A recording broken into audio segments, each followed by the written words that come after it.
kabistante ng ABS-CBN Palawan. Ilang araw ka na sa Palawan, Ray? Ilang sanong kasabay tayo? And good Yes, ma'am. morning, Mr. President. Good I'm morning. Arlie Cabrestante from ABS-CBN Palawan. Mr. President, isa kasi sa problema talaga dito, no, local issue is yung coal-fired power plant. And we all know DMCI Power Corporation is planning to construct a 15 megawatt na coal-fired power plant dito sa atin sa Palawan.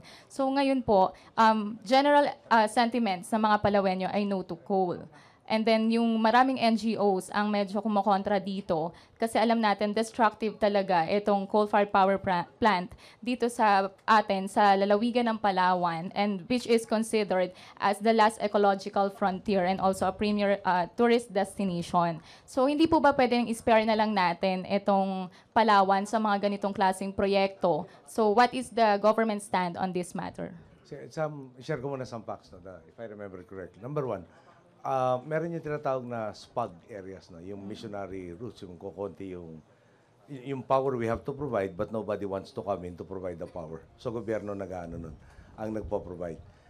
If I remember correctly, between Palawan and Mindoro Oriental, yung half of all the budget for SPAG areas is spent on these two areas.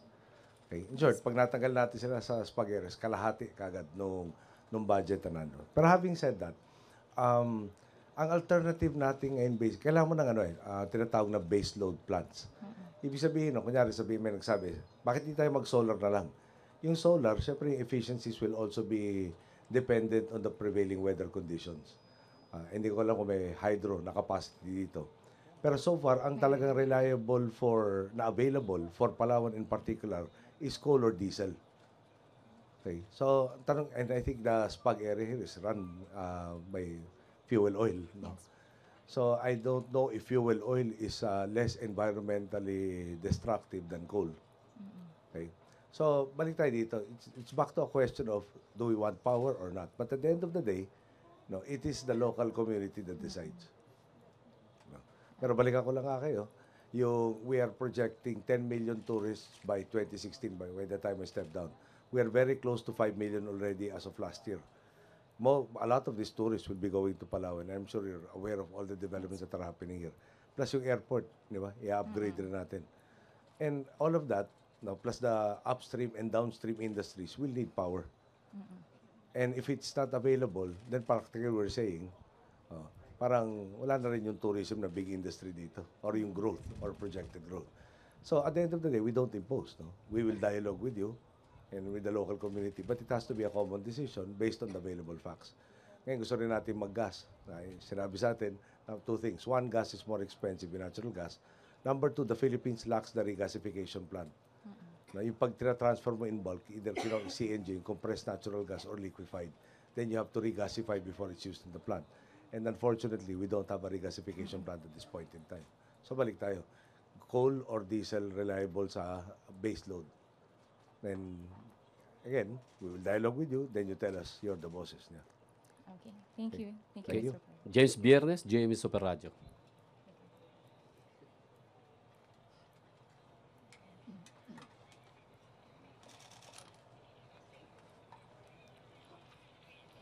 Magandang umaga, Pangulo. James Biernes po, DYSP RGMA Palawan.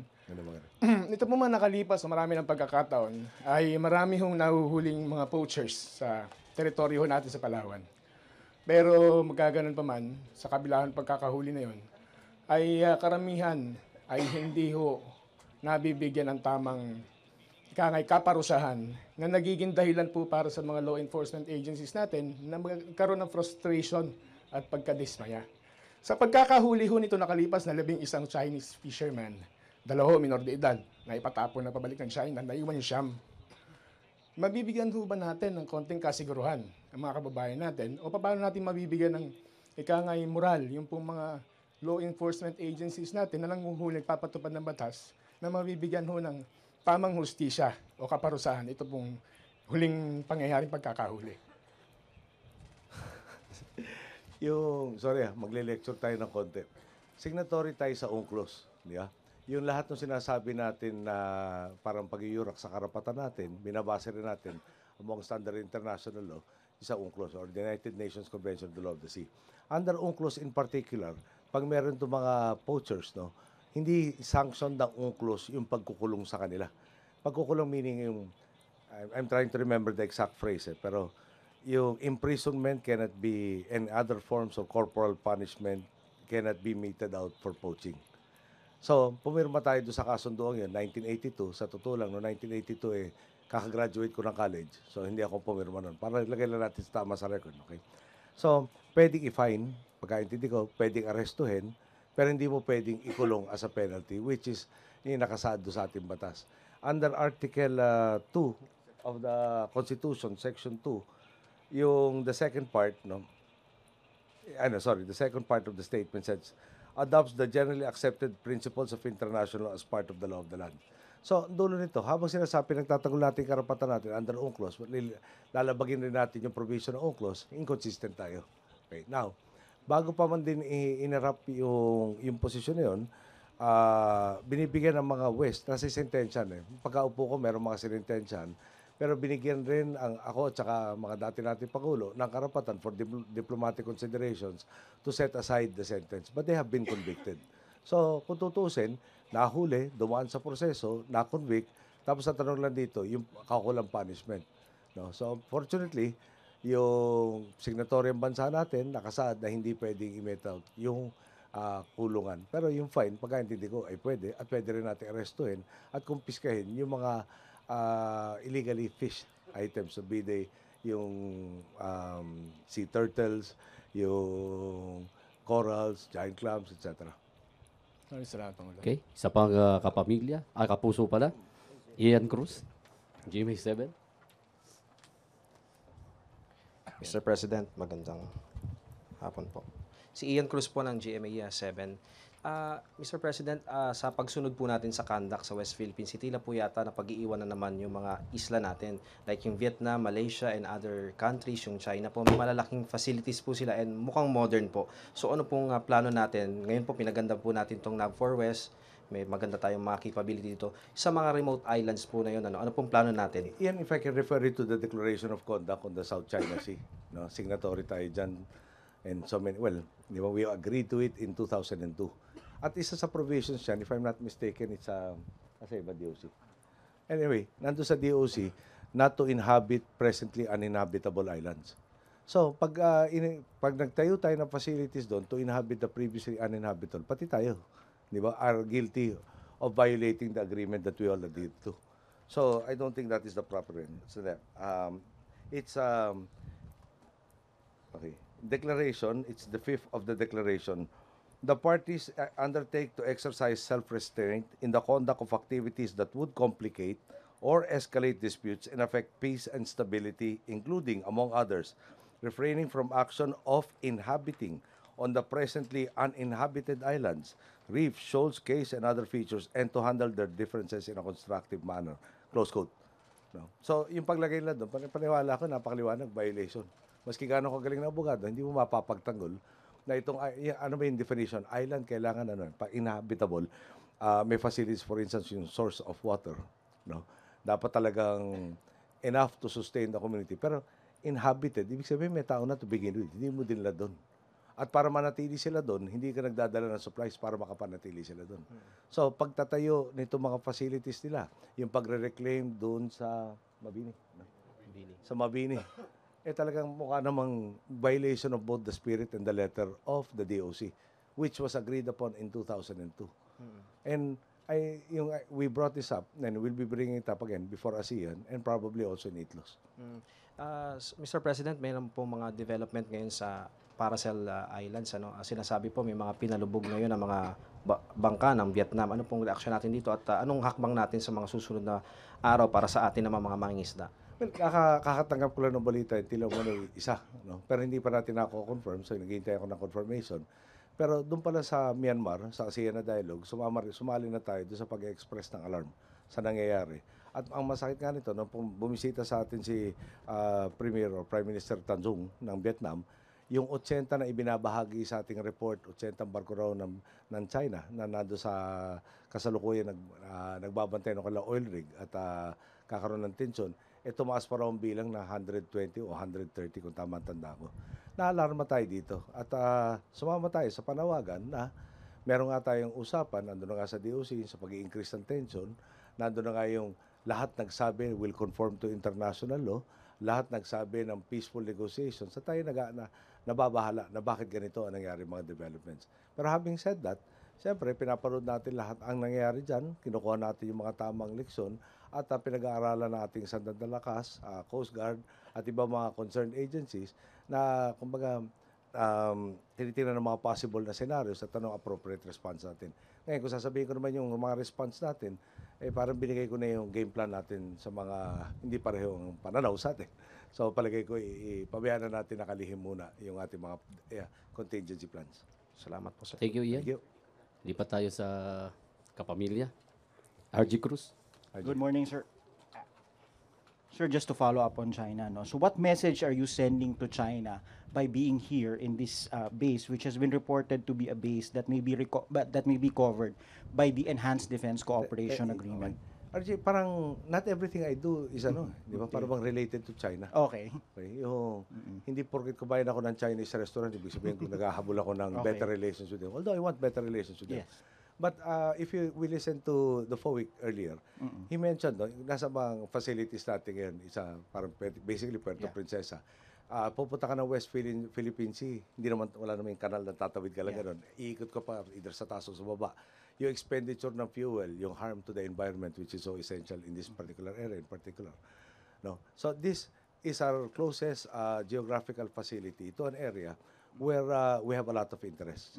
And instead of delaying the ability of our forces to respond to anything, be it a man-made or a natural disaster, then it is logical to put them in a position where they can address the particular issue at the soonest possible time. So that's the basic issue. It is in furtherance of our interest rather than in anticipation of anybody else's acts. Sir, what are your thoughts on the security alliance that is being eyed by the United States? Well, ako ang interest ko, yung alliance natin sa kanila, embodied in the Mutual Defense Treaty of 1951. No? And yung also the Visiting Forces Agreement, parang we want both to be real in the sense na yung mapabuti yung interoperability capability of both their most advanced forces and ours that is just trying to build up its capabilities. Sir, nabanggit na po yung natin yung mga agreements. Yung may nag-file na po sa Supreme Court regarding the EDCA. That What was is your expected. reaction? Yeah. It was expected that there will be quarters that would file it. And true to form, most of those that I saw in the papers today that filed were the ones expected to file. Okay. Sir, lulubos-lubosin ko na. Another topic regarding GM Alvi Tangcol. So, what happened to him? Did he resign? Was he fired? Was he relieved? And will he be held liable for the allegations that have been leveled against him in connection with a maintenance contract sa MRT? Basahin ko na muna yung... And how will you deal with it? Kasi po, medyo, pasensya na kayo, babanggitin ko po, no, medyo nababanggit po na may connection daw siya sa inner circle po ninyo. Okay. What do you think of Out that? of curiosity, sino sa inner circle ko si Bitang? Well, yun yung he looks vaguely familiar, but I don't really know him Okay. that well. No? Yung I let my secretaries decide as to whom they want to work with. Okay. Yung last night at midnight, no, Secretary Bay texted me and lead it lang. We are relieving MRT3 GM Bitangcol and will appoint LRTA Administrator Joy Chaneco in an acting capacity. We are investigating GM Bitangcol if he knew of the fact that a relative by affinity was a board member. Excuse me.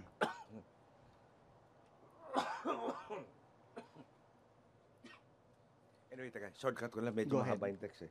No, okay. Go ahead, sir. Bottom line, last night, nag-text si Secretary Abaya, they discovered that he had a relative by affinity involved with the company that got the maintenance contract. Balikan lang natin maintenance contract. It was formerly held by a Japanese company and we felt that it was very exorbitant. So, nagkaroon ng bidding and there was a company that won. Okay. That's as far as I recall about that particular issue. Now, allegedly, he didn't reveal that he had a relative who was an officer of this company to anybody, including his secretary, including the back, and others. So that he was relieved for that purpose. Now, niyatayo ako sa Sierra. Bottom line, last night, Secretary Abaya received word that yung Bitangcol was resigning. But as of last night, he was set to receive the copy of the resignation. Be that as it may, no, may investigasyon at i-unearth. No? Parang yung I keep telling everybody, anything we enter into must be beyond anybody's reproach. So I'm sure Secretary Bayo will take, upon discovery of this fact, will take all the necessary steps to ferret out the truth. Sir, do you see this ripening into a case before the ombudsman? Sa ngayon may allegation pa lang Siyempre next on proof. Okay. Tapos yung proof, then it will have to be appreciated by the ombudsman. Minsan tayo nagmamadali. Ako gusto ko rin i-fast forward pero may proseso. Na pag sinortcut mo masyado yung proseso, that in itself might result in a mistrial or getting the person off free. Meron tinatawag na I don't know if it's particularly relevant, pero sa ngayon, kunyari, inakusahan natin, dinala ng ombudsman diretso sa Sandigan Bayan, tapos wala ka naharap na preba, o di siyempre, absuelto yung tao na i-arraign, guilty or not guilty. Pag sinabi niyang not guilty, wala kang ebidensya pampatunay, absuelto, hindi mo na pwede sampahan ng kaso. And we don't do that. Okay. Thank you very much, sir. Thank you, RG. At huli po magtatanong, Christian Esguerra ng Philippine Daily Inquirer. Christian, Sir, good morning. Sir, pulang-pula yes, ka sir. pa man din ngayon. Yes, sir. Thank you very much. Sir, yesterday, the CAP of Janet Napoles finally submitted her completed affidavit, and she formally, Her alleged completed affidavit. yes, sir, and she officially tagged two of your cabinet members, si Abad and then Alcala. How seriously are you taking this allegation? Tsaka, what do you intend to do with your cabinet members? May nakikita ba kayo motibo why she directly implicated these two? Sinabi ko naman sa inyo, alam niyo, just to recall, at sa inyo ko yata nabasa kung di ako nagkakamali. May listahan kayong kinumbine nyo kay Napoles at kay Loy, 25. Sinabit niyang unang listahan sa amin sa Senador, 14. Sinabit niyang pangalawang listahan, 11, yung 14 minus 3. Okay. Si Loy, sabi niya, nakuha niya impormasyon galing kay Napoles. So, alam mo nung a few years ago, meron yung karakter sa ating showbiz na parating nagsasabing, ano ba naman kuya? O dito siguro, ano ba naman natin? Alin ba talaga dito? Is it 25? Is it 14? Is it 11? Pero be that as it may, no? Sinabi ko naman sa inyo from the start. Bukas tayo sa posibilidad na ang ginagawa lang niya, guluhin yung storya. No? Habang dumadami yung imbestigahan natin, dulo kaka-imbestiga, na time's up na tayo, hindi na nasampay yung kaso at baka yun na strategy. May nagsabi nga na, hindi niya mapapagtanggol sa sarili niya, kaya ang gagawin na lang niya, pabahuin lahat. At sa ganung paraan, di ba, parang medyo bumangon na rin siyang konti at siguro ma-delay nga ang mga kaso laban sa kanya, baka yung susunod raw sa atin ay mas madaling kausap para mapakiusapan. May mga ganong allegations. So lahat tayong pakialam sa lahat doon. Ang habol natin, at pangako natin sa tambayan, may ebidensya sampahan ng kaso. Now, sinabi niya, parang kung tama pagkaintindi ko, pagbabasa sa inyong dyaryo at sa isa pang dyaryo, ang sinasabi ni Mr. Napoles, nakatransaksyon ito bago po administrasyon natin. Okay. Masasabi ko lang, kunyari, si Secretary Abad. Tingnan niyo yung mga innovations ginawa ni Secretary Abad. Number one, hindi siya ina-accuse ni Mr. Napoles na kakontsaba ngayon. Tama? Siya nagbigay raw nung modus, nung congressman pa siya, which was early part of the, hindi ko na maalala yung exact na date, pero definitely about at least a decade before I became president. Okay. Now, ano mga pinagagawa ni Secretary Abad? For instance, increased transparency. Pero yung tinatawag na yung bottom-up budgeting, pero binago na namin yung pangalan, hindi ko nagustuhan kasi yung acronym BOB. No? Pero participatory budgeting to. No? Yung mga websites natin nakalagay yung budget ng bayan at saka yung people's budget, kung saan, as soon as ni-release, di ba, ipinopost ka agad doon sa webpage. Yung mga tinigil na rin yung pagkakataon sa DBM, for instance, kung mayroong mga maghahanap buhay doon, dahil yung GAA na ang document for release. Hindi na kailangan nung SARO, etc. Yeah? Gumawa rin tayo ng single treasury account, yung cashless transactions. Yung cashless transactions, merong, ang matawag doon, debit card yata ang tawag doon. Kung saan, meron ka na talagang makikita listahan kung saan ginamit itong mga transaction ito. So, bakit ko ba sinasabi lahat ito? Bottom line, kung ikaw magnanakaw, gusto mo itago. Walang ginawa si Secretary Abad kung hindi ilantad yung proseso ng paano magbabudget, paano ginagastos.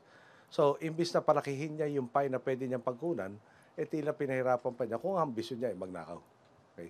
And again, a lot of this, some of my ideas were mine, pero most of these ideas on how to make the budget more responsive to people, it comes from him. Tapos kay Secretary Alcala, alam naman niya na infrastructure, agriculture, tourism, ang mga priorities natin sa low-lying fruit. And again, we are investigating certain things that have happened in DA. Pero at this point in time, I cannot see yung where there is direct involvement by Secretary Alcala in areas that are questionable. No, mas yung parang tinatanong ko kasi, ang dami nung pagpasok mo, halos wala kang dinalang bagong mga muka. Hinabol mo na promote from the ranks. At lumalabas ngayon, meron mga iba na promoted from the ranks na nung tumaas, lalo talaga nagsamantala. At yun ang hinahabol namin. So, ulitin ko lang, no? Dati, parang kinamumuhian si Mr. Polis. Ngayon, pag nagsalita siya, para bang totoong-totoo ang sinasabi. Paano kaya nangyari yun? No? Tsaka, hindi kaya mas nasa interest ka, yung palabuin yung kwento, patagalin ang proseso. At baka naman dumating ang panahon, madaan sa limot. Yun, parang yun, may nagsabi na rin sa kanya, habang tumatagal to, gumaganda sa'yo, buwabawas yung muhi ng tao sa'yo. Ngayon, kung tayo naman ipapatulan natin yung panliligaw niya, nasa atin na yun. Basta kami, hanapin ang ebidensya at kung may ginawa, mahahanap yan, nandiyan sufficient ebidensya, isang pa yung kakulang kaso. Simple-simple lang. So, sir, in short, you're not buying these allegations against Abad and Alcala?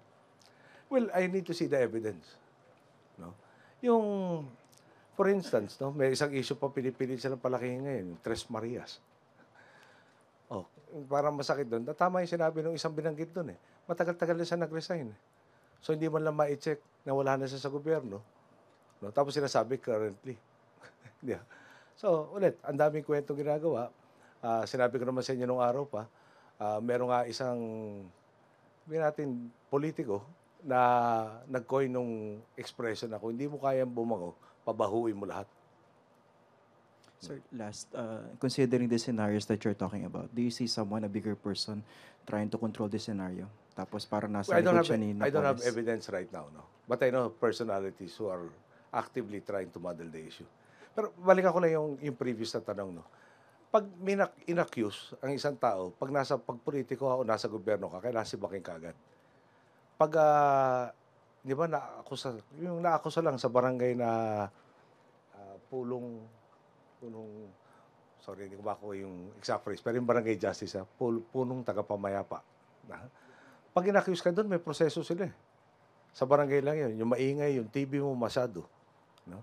Pero pag nasa gobyerno, the mere fact na may nagsabi na principally accused pa ngayon, kailangan maximum penalty. Saan naman yata yung justice doon? And I don't think the people are expecting, di ba? On the basis of, at this point in time, di ba, para ba allegations pa lang, halos lang angat ng konti sa chismis siguro. For instance, I'll share this with you. Pinakitaan akong photos of alleged checks. Okay. Check ni Napoles et al. Pero hindi pinakita yung likod ko sa nilalagay ng bangko, yung stamp na negotiated. So hindi ko alam kung na-transact ba yan o hindi. May mga voucher. Yung voucher parang pwede mong bilhin sa bookstore. No? So ang tanong ko dito, pag hinarap ba yan, pwede na pre ba yan? Sabi plus yung testimony. So tapos doon mo hihimayin ngayon. No? Kung gaano ka pre ba yan. Pero kung gagawa ka rin kwento, pupunta rin ako ng bookstore, bibili ako ng voucher. No? Yung ballpen naman siguro ngayon, at ballpen 10 years ago, pareho pa rin ang tinta. No? Makakagawa akong kwento. Pero pag nagsinungaling ako, pagdating lalo na sa korte, mahalongkat yun, malalaman kung anong bola at anong totoo. Sir, last na talaga. Sagad ko na. Last talaga. Sir, are you bothered or concerned na, let's say, sa 2016 yung nanalong presidente, hindi yung pinili nyo, hindi yung kapartido nyo, baka considering the scenarios that you talked about, baka naman makalusot yung mga nasa likod ng pork barrel scam? Basta ako, kaya ko lang naman panagutan, yung kaya kong gawin. Kaya pinipilit ko lahat na dapat magawa natin kahapon yung gusto natin gawin ngayon. No? So, hindi tayo at ulitin ko parang matagal-tagal na natin sinampay yung unang set. Nasa ombudsman na. Palagi ko mariresolve na soon yan. No? How soon? I don't know. Precisely, the ombudsman is an independent constitutional body. Basta ang commitment ko, na-develop na yung ebidensya, tinatawag lang case build-up, is solid, sampa na. Regardless of kung sino tamaan. Thank you, sir. Okay. Thank you. Thank you, Mr. President.